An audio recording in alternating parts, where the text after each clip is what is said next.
sow the seeds, we use fairly small pots, and we sow them fairly thickly. The depth that you sow them is important. The right sort of depth is probably about 1/4 inch, 5 or 6 mil, something like that. I would probably just go straight for a 3-inch pot. So put 5 or 6 in, and go with the first one that comes up. And it goes against your instincts, but you get used to it, I suppose, when you grow a lot, to pick out the ones that come subsequently.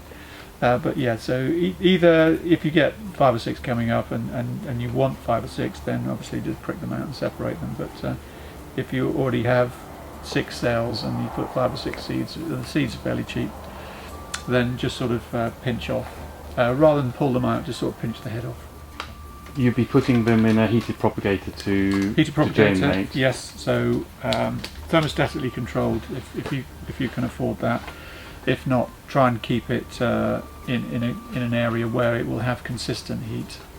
That's the important thing, is consistency. Yeah, I think consistency. So like on a windowsill where the temperature might fluctuate, it might not be so good. If it was close to a radiator.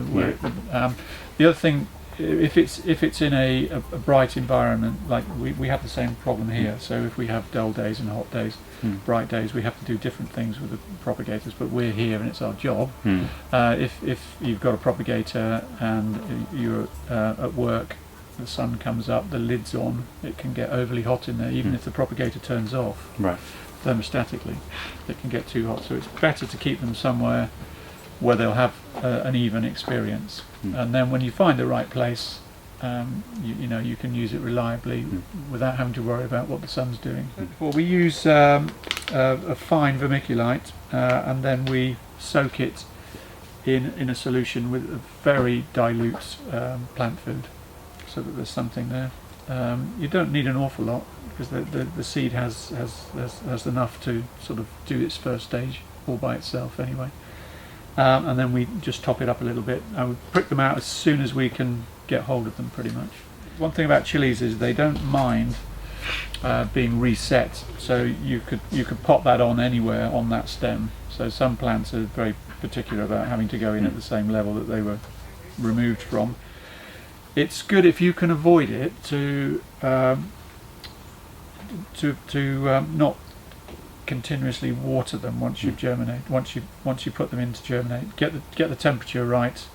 So a max-min thermometer in your propagator is quite a useful thing, so that you know the temperature range. But if you're in a situation where it's cooling down a lot and then heating up, what you'll find is that the moisture level will get down below the point they need it to germinate, and then you'll have to rewater. If you have to do a lot of rewatering before they get the trigger to germinate, you can actually wash all the goodness out of the seed to actually make them incapable of germinating. Having said that, we have found that some chili seeds, initially we had a lot of problems germinating the super hot chilies like the Buchalockias. We did find that, ironically, soaking those overnight made a huge difference. It took it from sort of 2 or 3 weeks germination time to 6 or 7 days. So it does suit certain chilies, but generally, if the conditions aren't right and it's going to take weeks or even months to germinate, and it can take that long if the conditions aren't where they should be, and if you're watering it a lot, then you can actually make it less and less likely that they're going to germinate. So get the conditions right, make sure that the compost is properly hydrated initially, and then don't have the propagator in a situation where it's going to be stressed and get over hot, which would just bring the moisture out of the compost. Pros and cons. So when you're starting them off at the beginning of the year, you start them mid-January.